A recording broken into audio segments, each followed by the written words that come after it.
STM Transport Voyageurs, une nouvelle façon de voyager.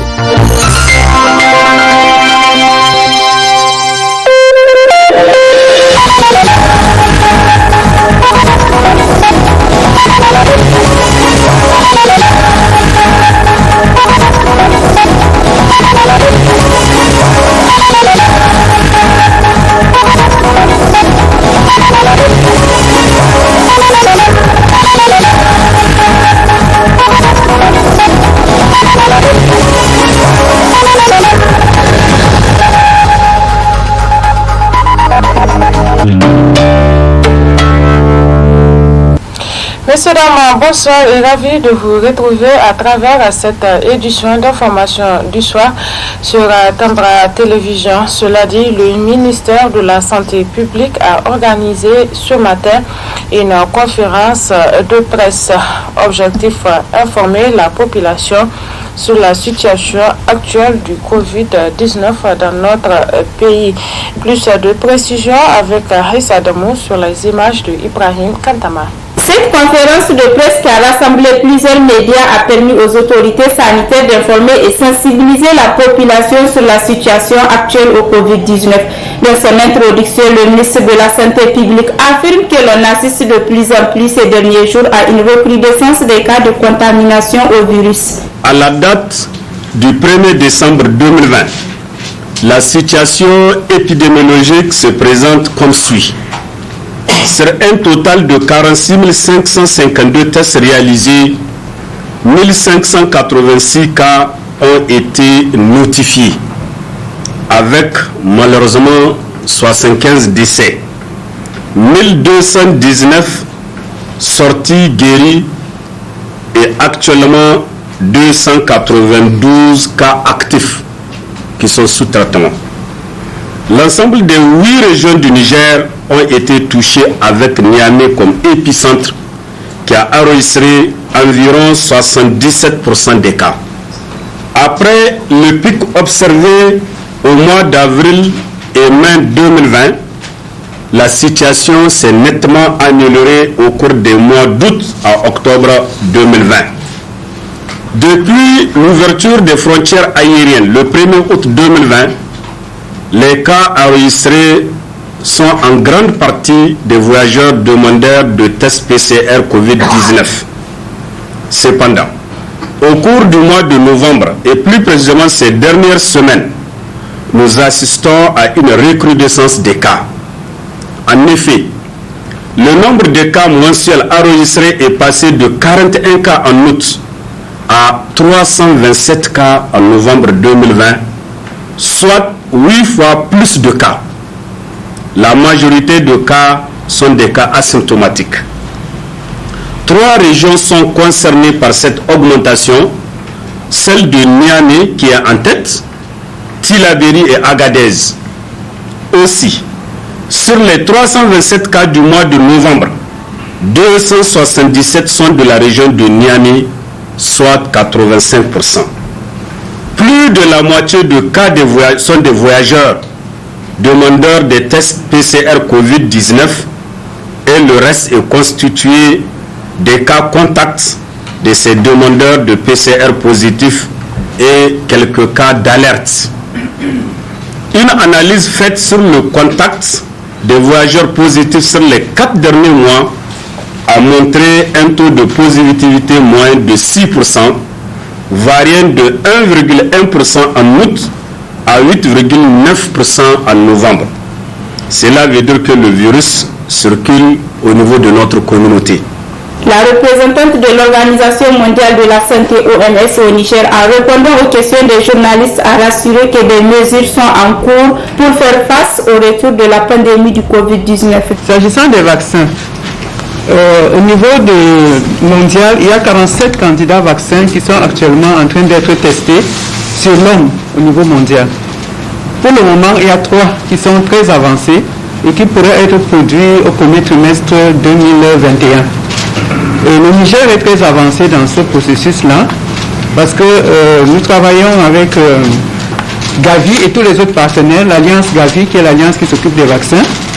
Et la semaine dernière, d'ailleurs, je crois que le DEP est dans la salle, on a eu une réunion avec cette institution justement, où on a travaillé et le pays est en train de préparer son plan qui devait être soumis, je pense, le 27 et qui probablement a été soumis. Donc le pays est très avancé dans ce processus. Le seul défi que nous avons, c'est le problème de répartition des vaccins parce que les plus riches risquent de s'accaparer de ça et la facilité COVAX que gère Gavi et les autres partenaires est en train de s'assurer que tous les pays puissent avoir accès aux doses de vaccins dont ils ont besoin. Maintenant, ce que vous devez savoir, c'est que le vaccin ne sera pas pour tout le monde. Le vaccin, on va prioriser ça. Ça sera beaucoup plus le personnel de santé, ceux qui travaillent dans les secteurs sociaux et les personnes qui ont des comorbidités, c'est-à-dire qui sont à risque. Donc c'est eux qui seront priorisés dans un premier temps, parce que c'est eux qui sont beaucoup plus à risque, les personnes âgées dont quelqu'un a parlé tout à l'heure. Donc c'est eux qui seront priorisés parce qu'on n'aura pas beaucoup de vaccins au début. Donc ces personnes vont être priorisées et maintenant par la suite, au fur et à mesure que le vaccin va être disponible, on pourra étendre à d'autres personnes. Enfin, cette rencontre avec les journalistes a été l'occasion pour rappeler à la population les mesures de prévention pour mieux se protéger et protéger les autres, surtout en cette période de campagne et d'élection qui se tiendront dans quelques jours. Le Conseil supérieur de la communication CSC a organisé à la Maison de la Presse une cérémonie officielle de tirage au sort public en lien avec les élections 2020-2021. C'était hier après-midi en présence de nos reporters Aïssa Adamou et Ibrahim Kantama. Ce tirage au sort vise à déterminer l'ordre d'enregistrement, de montage, de diffusion et de publication des messages, déclarations et meetings des campagnes des candidats et partis politiques dans les médias publics et privés pour les élections locales et le premier tour de la présidentielle. Il faut noter que ce tirage s'inscrit dans la droite ligne des bonnes pratiques du Conseil supérieur de la communication. Nous avons dans la tradition de pratique électorale la charge de déterminer par tirage au sort le passage des différents candidats et partis politiques sur les médias publics. C'est dans cette optique que la cérémonie d'aujourd'hui s'inscrit. Dans le cadre de contribuer à l'organisation d'une élection crédible, équitable et apaisée, les tirages au sort sont effectués sous la supervision des huissiers de justice en présence des représentants des 92 partis politiques légalement constitués et dont les listes ont été validées par les tribunaux de grande instance et de même que les 30 candidats du premier tour de la présidentielle. Les élections locales. Donc nous avons les numéros ici que nous allons plier et mettre dans l'ordre. Et là, nous avons la liste des partis politiques en compétition. Donc nous allons appeler les représentants donc, des partis politiques qui viennent donc faire le tirage dans l'urne et le numéro qu'ils tirent, c'est ça qui sera mentionné et c'est ça qui sera considéré comme ordre de passage pour les messages sur les médias. Dans un deuxième temps, nous allons également passer au tirage pour les élections présidentielles, premier tour. Donc il y a 30 candidats. Donc les 30 numéros vont être pliés et placés dans l'urne. Donc les représentants des candidats viennent passer au tirage.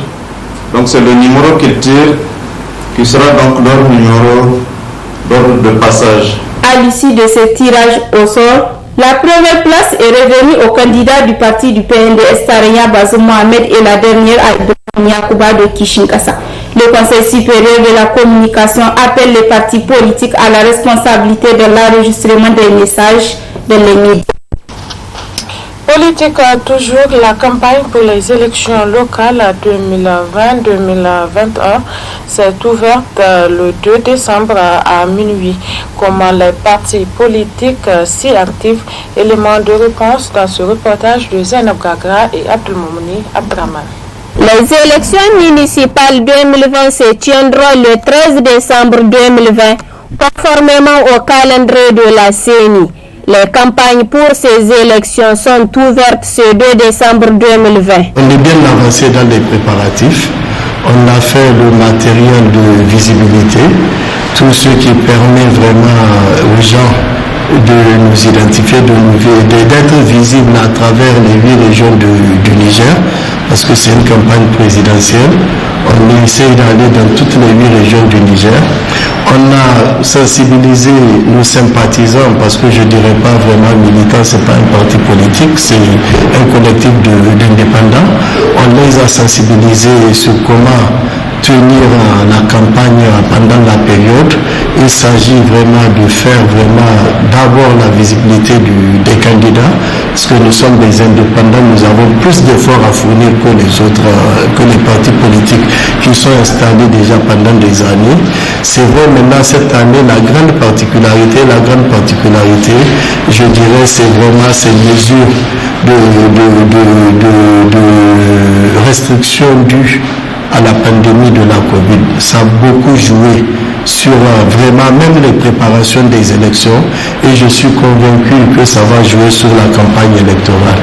Il s'agit à travers ces élections de procéder au changement du corps électoral le dimanche 13 décembre 2020 en vue de renouveler les conseillers municipaux et régionaux en place depuis 2011. Effectivement, les campagnes ont été lancées. Donc, avant toute chose, je tiendrai d'abord à faire une prière, prier à ce que ces élections soient des élections apaisées, que ce soit aussi des élections qui vont permettre à tout un chacun de pouvoir exercer son droit de vote en toute quiétude. Alors, je suis candidat aux élections municipales. La municipalité étant une gestion de proximité, donc les préparatifs dans un premier temps sont axés justement sur des visites de proximité auprès de nos concitoyens, auprès de nos différents foyers. Donc dans un premier temps, c'est ce processus-là que nous sommes en train de mener. Donc visiter les gens, être imprégnés de leurs véritables préoccupations afin de pouvoir, même si nous le savions déjà, apporter des solutions beaucoup plus adéquates à leurs problèmes. Mon appel va à l'endroit de l'ensemble des Nigériens. Donc nous sommes à une période où le changement est nécessaire. Et il faudrait que chacun puisse sortir et que chacun puisse exprimer son droit de vote et que chacun surtout puisse choisir le candidat qui est à mieux de lui permettre de sortir du carcan dans lequel il est. Donc le candidat qui va pouvoir être à l'écoute des préoccupations, apporter des solutions à ces préoccupations et améliorer de manière considérable le cadre de vie de nos citoyens. Notons que cette campagne ouverte ce 2 décembre 2020 à minuit sera close le 11 de ce mois à la même heure. Les candidats auront donc 10 jours pour convaincre leurs électeurs sur le terrain. Parlons toujours politique dans cette édition pour revenir sur cette déclaration de soutien du Rassemblement pour un Sahel vers le RSV Nima en faveur du candidat du PJP Doubara, le général Salou Jibo. Cette déclaration a eu lieu hier après-midi au siège du RSV Nima. Ralia Sami commente les images de nos confrères de la télévision Dunia. Au Niger, le processus électoral suit son cours normal avec la campagne électorale pour les élections locales qui a été lancée ce 2 décembre 2020, conformément au chronogramme de la CENI. Pour certains partis politiques ne présentant pas de candidat au scrutin à venir, l'heure est alors à la déclaration de soutien. C'est le cas du Rassemblement pour un Sahel vert RSV Nima qui s'engage à travers cette déclaration à soutenir le candidat du PJP Doubara, le général Salou Jibo. Le Rassemblement pour un Sahel vert RSV Nima soutient fortement la candidature du général Salou Jibo à l'élection présidentielle du 27 décembre 2020.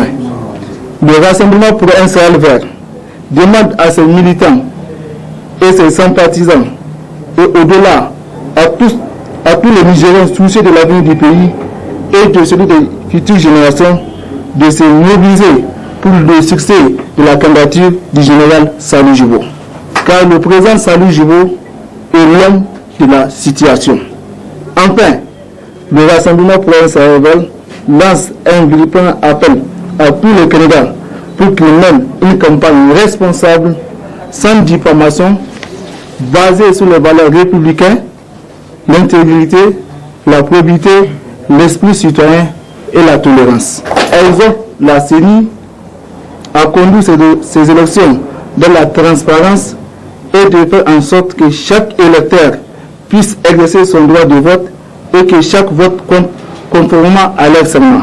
En plaçant leur confiance au général Salou Jibo, les militantes et militants du RSZNIMA se disent convaincus des qualités d'homme d'État qu'il incarne, qui sont à même de lui permettre de présider aux destinées de notre pays. En prélude aux élections du Niger, le studio Kalangou donne la parole aux citoyens. C'est le cas de Ali Boukari, un artisan qui espère que le candidat qui sera élu président du Niger améliorera la situation économique du pays. On le suit. la bise mo droit no agonda droit am sappo am voté la bosi daga ba bari mayen il faut que boram sappo donc ay sappo zamay ga ba bari mayen la bocci dro siyasa harka mon kan aga hamburan ayo kan sai zaman ID senien gote kam manhima la bise de chakan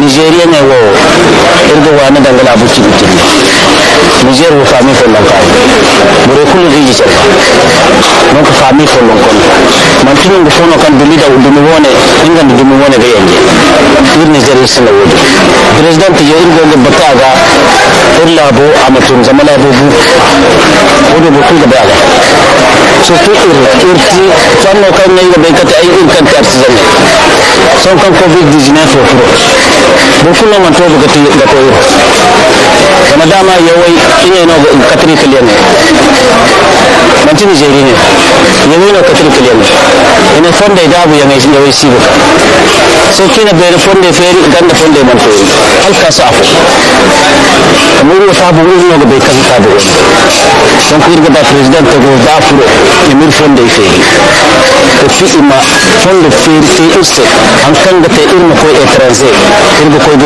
jine exposé foire go fonde vraiment irgo ta bor kul kandu imano misite ya tinde ya tinde musu bor kul ala kota ro kay gon ware da boga bijina bor ga musu bor kul ala kota bor kul kan hima am koy bote am koy ina bor kul tan bor kay yana imano ko mirno ga snay ko mirno ga ambay.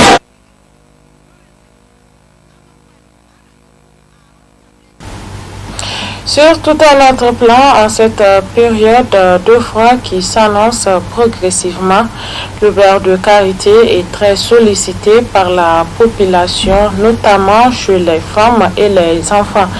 Intéressons-nous à ses vertus dans ce reportage de Ramat Oumarou et Abdelmoumouni Abdraman.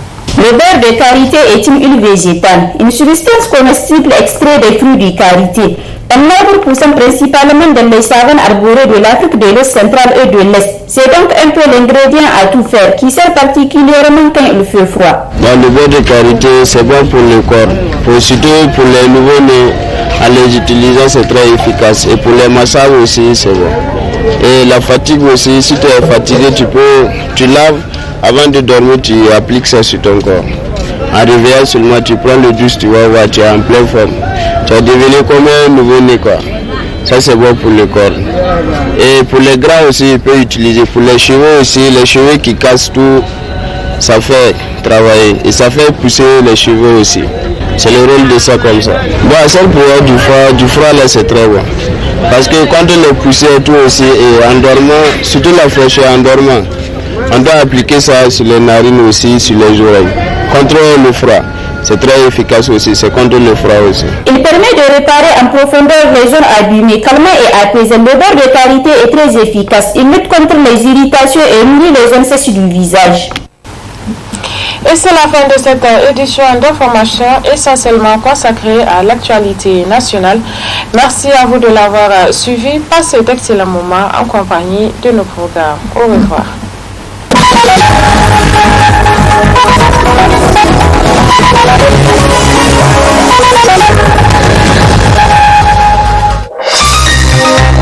Ce journal vous a été présenté par STM Transport Voyageurs.